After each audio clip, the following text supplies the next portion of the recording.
Hello students, আমার চ্যানেলে তোমাদেরকে স্বাগত। শুরু করছি বাংলা ব্যাকরণ ক্লাস 10-এর সমাস। এই ক্লাসটা আজকে করবো আমরা পর্ব 1। দেখতে পাচ্ছ বাংলা ব্যাকরণ সমাস, তোমাদের ব্যাকরণ বইয়ের দ্বিতীয় অধ্যায়, ক্লাস 10-এর বাংলা ব্যাকরণ। ব্যাকরণ থেকে কিন্তু একটা পার্ট তোমাদের পরীক্ষায় প্রশ্ন আসে।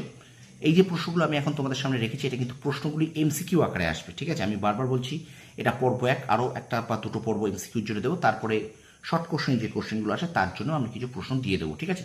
তো এখন চলো শুরু করি ক্লাসটি শুরু করার আগে একটাই কথাই বলবো, আমার ক্লাসে কিন্তু এবার থেকে মাধ্যমিকের জন্য কিন্তু বাংলা ইতিহাস ভূগোলের দারুণ দারুণ ক্লাস আসতে থাকবে। তোমরা অবশ্যই চ্যানেলটাকে ফলো করো, শেয়ার করো, লাইক করো, কমেন্ট করো। আর এখনও যারা আমার চ্যানেলটা সাবস্ক্রাইব করোনি তারা অবশ্যই একটু সাবস্ক্রাইব করে রাখো, আর পাশে থাকা বেল আইকনটি প্রেস করে রাখো, যাতে আমার ভিডিওর নোটিফিকেশনটা তোমার কাছে সবার আগে পৌঁছে যায়, ঠিক আছে? তো চলো কথা না বাড়িয়ে ক্লাসটা শুরু করি। বাংলা ব্যাকরণ ক্লাস 10 দশম শ্রেণীর সমাস পর্ব 1। প্রশ্নগুলি এমসিকিউ আকারে আসবে। বারবার বলছি, যে কটা প্রশ্ন আছে, বেশি প্রশ্ন নেই, মাত্র 16টা প্রশ্ন আমি রেখেছি এই অধ্যায়ে, শুধু এই পর্বে। সুতরাং প্রশ্নগুলি এমসিকিউ আকারে আসবে। একদম প্রথম থেকে শেষ পর্যন্ত দেখো, এবং এখন থেকেই প্রশ্নগুলোকে আস্তে আস্তে করে তৈরি করো। তোমাদের স্কুলের সেকেন্ড ইউনিট টেস্ট, তোমাদের স্কুলের টেস্ট পরীক্ষা এবং তোমাদের 2026 সালে মাধ্যমিক পরীক্ষা, যেটা 2রা ফেব্রুয়ারি আগামী বছর হবে, সেখানে কিন্তু অনেক প্রশ্ন তোমরা এখান থেকে পেয়ে যাবে। চলো শুরু করি ক্লাসটি। দেখো, প্রথম প্রশ্ন বলছে, ব্যাকরণগতভাবে সমাস শব্দটির অর্থ কি? উত্তর হলো সংক্ষিপ্তকরণ। 2 নম্বর প্রশ্ন, পরস্পর অর্থ সম্পর্ক যুক্ত দুই বা ততোধিক মিলনের ফলে কি তৈরি হয়? উত্তর হবে সমাস। 3 নম্বর প্রশ্ন, ধ্বনির মিলনকে কি বলে? উত্তর হবে সন্ধি। পরের প্রশ্ন দেখো, সমাসে একাধিক পদ মিলিত হয়ে যে নতুন পদটি গঠন করে তাকে কি বলে? উত্তর হবে সমস্ত পদ।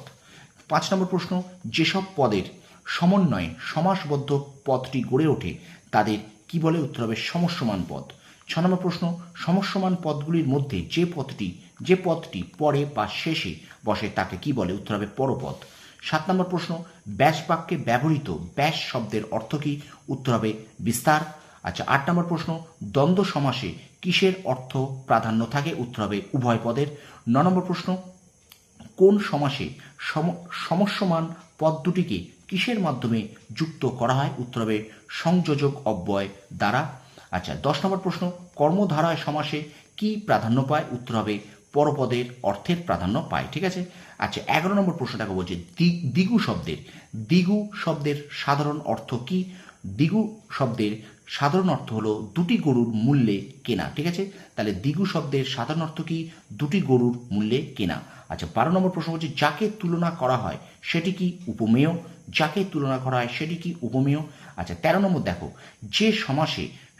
যে সমাসে সমস্যমান পদ দুটির উভয় পদই বিশেষ্য ও পরপদের অর্থ প্রাধান্য পায় তাকে কি বলে? প্রশ্ন আরেকবার দেখো, যে সমাসে সমস্যমান পদ দুটির উভয় পদই বিশেষ্য ও পরপদের অর্থ প্রাধান্য পায় তাকে কি বলে? উত্তর হবে কর্মধারয় সমাস। আচ্ছা, 14 নম্বর, যে সমাসের ব্যাসবাক্য হয় না তাকে কি বলে? নিত্য সমাস। 15 নম্বর প্রশ্ন, বহুব্রীহি শব্দের অর্থ কি? বহুধান্য। বহুব্রীহি শব্দের অর্থ কি? বহুধান্য।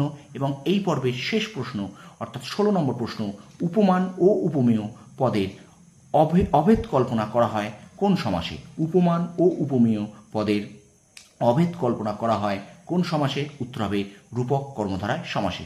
তো স্টুডেন্টস, এই 16টা প্রশ্ন তোমরা ভালো করে পড়ে ফেলো। এগুলো কিন্তু এমসিকিউ আকারে তোমাদের জন্য ভীষণ ভীষণ ইম্পর্টেন্ট, ঠিক আছে? আর ভিডিওটা কেমন লাগলো অবশ্যই তোমরা কমেন্ট বক্সে কমেন্ট করে জানাও, আর বেশি করে একটু শেয়ার করে দাও তোমার বন্ধুদের কাছে, কারণ আমি কিন্তু 2026 মাধ্যমিক পরীক্ষার জন্য বাংলা ইতিহাস ভূগোলের দারুণ দারুণ ক্লাস এবার থেকে নিয়ে আসছি। সুতরাং চ্যানেলটাকে কিন্তু অবশ্যই সাবস্ক্রাইব করতে হবে, পাশে থাকা বেল আইকনে প্রেস করে রাখতে হবে, আর অবশ্যই তোমার বন্ধুদের মাঝে একটু বেশি বেশি করে শেয়ার করে দিতে হবে, ঠিক আছে? তোমরা সফল হও, তোমাদের সাফল্য কামনা করি। ধন্যবাদ।